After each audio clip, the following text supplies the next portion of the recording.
कामना और वासना में भेद को नहीं समझ पाते। ये दोनों उपजते कहाँ हैं? हमारे मन में उपजते हैं। कामना क्या है? मन में कोई कामना उठी। शांत जल का उदाहरण लेते हैं। शांत जल में यदि कोई कंकर फेंक दिया जाए, उस जल की सतह पर थोड़ी उथल पुथल मचती है। उस एक कंकर के पड़ने से ही पूरे जल में अनगिनत बूंदें प्रकट हो जाती हैं। क्योंकि उस जल का स्वभाव शीतल है, शांत है, ठंडा है। जल के शांत होने के कारण उस कंकर का प्रभाव तो पड़ता है, परंतु कोई प्रतिक्रिया जल नहीं करता।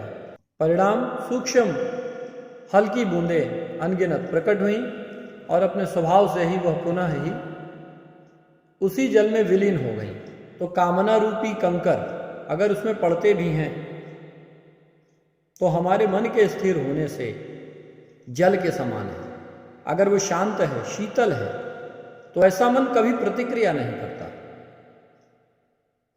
और जब आप प्रतिक्रिया नहीं करेंगे तो न किसी की क्षति होगी, न हानि होगी, जिससे हमारे शरीर का कर्म मैला नहीं होगा। मन अशांत है, व्याकुल है। ऐसी स्थिति में यदि कोई टोक भर दे तो ये मन उसे स्वीकार नहीं करता, तुरंत प्रतिक्रिया करता है।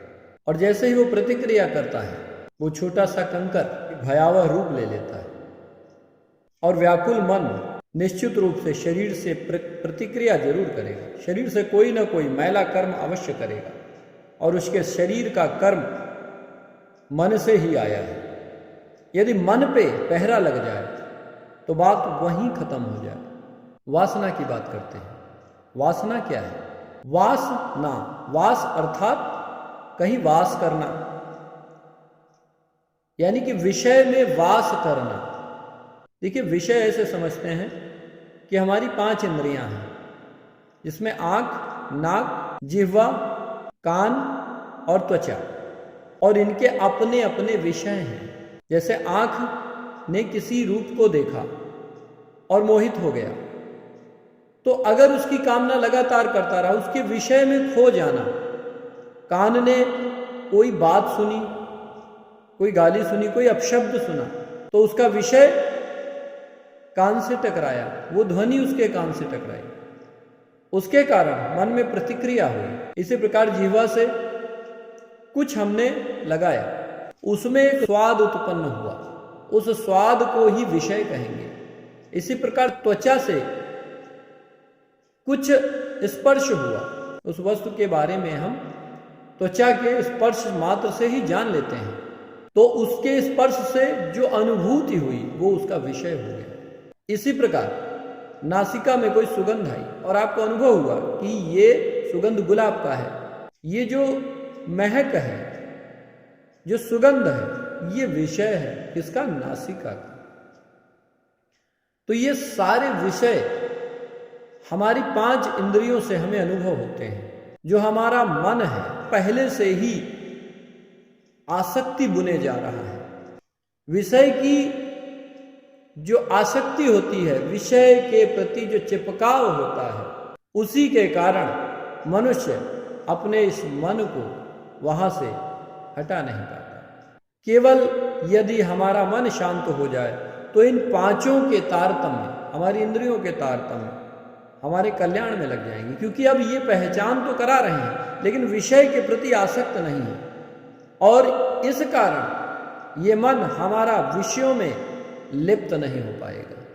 तो वासना और कामना में इतना ही फर्क है। कामना पूरी हो या ना हो, इसका हमारे मन पे कोई असर नहीं पड़ा, परंतु वासना अगर आ गई, वासना का आशय ही है विषयों में वास करना, यानी आप उन विषयों में पूरी तरीके से खो चुके हैं, और ये स्थिति आपको आसक्त बना देगी। जो मनुष्य किसी भी तरीके से अगर इन दोनों के अंतर को अपने अनुभव द्वारा जान गया तो उसकी सारी समस्याएं नष्ट हो जाएंगी। यही बात गीता में, यही बात रामायण में, यही बात हर शास्त्र में बताई गई है। लेकिन समझने वाला चाहिए।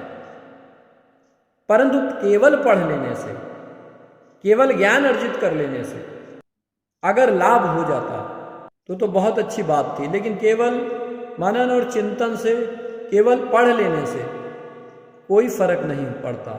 लेकिन जब ये पूरा अनुभव आपके स्वयं के भीतर उतर जाएगा, जिसे शास्त्रों से नहीं, किसी महापुरुष ने कहा इसलिए नहीं, इसलिए कि वो आपके अनुभव में उतर गया। आप स्वयं कामना को समझ जाएंगे तो उस कामना को आप ऊंचाई की ओर अपने आप लेकर चले जाएंगे। और अगर उस कामना को आप नहीं समझ पाए तो वो वासना में बदल जाएगी, और वासना आपको केवल और केवल आपकी ऊर्जा को निम्नतम स्थिति में गिराती है। अब कामना वासना में बदलती कैसे है, इसके कारक कौन कौन से हैं, इसे बुद्धि से जरा समझने का प्रयास करेंगे। इस जीवन जगत में जो कुछ भी दिखाई दे रहा है उसका कोई ना कोई रूप और कोई ना कोई आकार है, और वो आकार या तो अच्छा लगता है या बुरा लगता है। अगर अच्छा लगता है तो हम उसे पा लेने की इच्छा करते हैं। वो वस्तु यदि मिल जाए तो मन को संतावना मिल जाती है क्योंकि उसकी भूख मिट गई। परंतु यदि वो वस्तु प्राप्त नहीं हुई तो ये मन व्याकुल होने लगेगा। अब मान लीजिए आपके मन में कोई कामना उत्पन्न हुई किसी विषय के प्रति, वस्तु के प्रति, किसी रूप के प्रति, किसी यौवन के प्रति, तो ये मन उसे प्राप्त नहीं कर पा रहा है। ऐसी स्थिति में मन के भीतर चिड़चिड़ापन आएगा और उससे क्रोध बढ़ता चला जाएगा, और ये क्रोध आपके पूरे शरीर में अग्नि के समान संसरित होने लगेगा। जितना क्रोध बढ़ेगा उतनी ही विषय के प्रति, उस रूप के प्रति, उस यौवन के प्रति आसक्ति और बढ़ जाएगी। आसक्ति बढ़ने के कारण मनुष्य का क्रोध और चरम सीमा पर पहुंच जाएगा। लेकिन क्रोध से कोई वस्तु कभी हासिल नहीं होती। क्रोध बहुत ज्यादा हो जाने के कारण वो व्यक्ति अपनी स्मृति, अपना विवेक खो देगा, और विवेक खोते ही बुद्धि नष्ट होने लगेगी, बुद्धि काम करना बंद कर देगी। क्योंकि बुद्धि विवेक के इशारों पे अगर चल रही है तब तो ठीक है, परंतु विवेक यदि पूरी तरीके से जागृत नहीं है तो आप अपने विवेक का प्रयोग नहीं कर पाएंगे, क्योंकि स्मृति नष्ट हो गई। स्मृति नष्ट होने का आशय है कि आप स्वयं को ही भूल गए। तो जब आप स्वयं को ही भूल गए तो विवेक कहाँ रहा? और विवेक बुद्धि की लगाम है। तो जिस मनुष्य का विवेक पुष्ट है वही अपनी बुद्धि का अच्छा प्रयोग कर सकता है। यदि विवेक उसके अंदर है ही नहीं तो कौन बुद्धि की लगाम को संभालेगा? और बुद्धि का काम ही है हमारे प्राणों की, हमारे शरीर की, हमारे लोगों की रक्षा करना। लेकिन बुद्धि जैसे ही नष्ट होगी आप स्वयं को खो देंगे। आप इस शरीर के रहते हुए भी जीते जी जिंदा लाश बनकर रह जाएंगे। कई लोग हीन भावना का शिकार रहते हैं समाज के भीतर, उन्हें कोई मार्ग नहीं मिलता। कोई अपराध भाव मन में आ जाता है, कोई ग्लानि मन में आ गई, कोई घटना घट गई, वो उसे भूल नहीं पाते। तो ऐसा न समझें कि अब कोई मार्ग नहीं है, आप ढूंढेंगे तो मार्ग मिलेगा। ये धन, रुपया, पैसा, वैभव सब कुछ होते हुए अगर आपके पास एक सही मार्ग नहीं है तो ये धन भी आपका विनाश कर देगा, क्योंकि मन को धन का उपयोग ही नहीं पता है। इसीलिए धर्म, अर्थ, काम और मोक्ष कहा गया। धर्म जब पहले भीतर उतर जाता है तभी अर्थ का सही प्रयोग होता है। और एक अच्छा मन, एक शुद्ध मन जब धर्म को समझ जाता है तो अपने अर्थ का सदुपयोग करता है और उसका अर्थ फिर उसका अनर्थ नहीं कर पाता। क्योंकि धर्म जब भीतर उतरता है तभी अर्थ का सही प्रयोग होता है और उच्चिष्ट कामनाओं का निर्माण होता है। क्योंकि मन पवित्र है, मन शुद्ध है, तो कामनाएं कैसी करेगा? शुद्ध ही करेगा। और उस अर्थ का प्रयोग आप उन कामनाओं को पूरा करने में लग जाएंगे जिससे अपनों का, अपना, लोगों का, देश का, संसार का कल्याण होने लगेगा। एक शुद्ध मन ही सबका कल्याण करते हुए, सबके सुख और समृद्धि की रक्षा करते हुए मोक्ष की प्राप्ति करेगा। मोक्ष है क्या?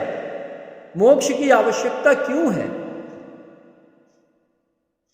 कई लोगों के प्रश्न आते हैं कि मोक्ष का क्या करें, क्या होगा मोक्ष पाकर? लोगों का कल्याण ही आपको उस मोक्ष की अनुभूति कराएगा, उस आनंद की अनुभूति कराएगा जिसे आप शब्दों में समझ भी नहीं सकते। अगले वीडियो में आपके सामने मोक्ष की सही परिभाषा रखी जाएगी। आखिर मोक्ष की आवश्यकता क्यों है? मोक्ष है क्या? शांति है क्या? आनंद है क्या? आप सबका मंगल हो, सब शांत हो, सब अपने व्याकुल मन को सही दिशा देने में लग जाएं। बस ये मन ही आपको श्रेष्ठ बनाएगा।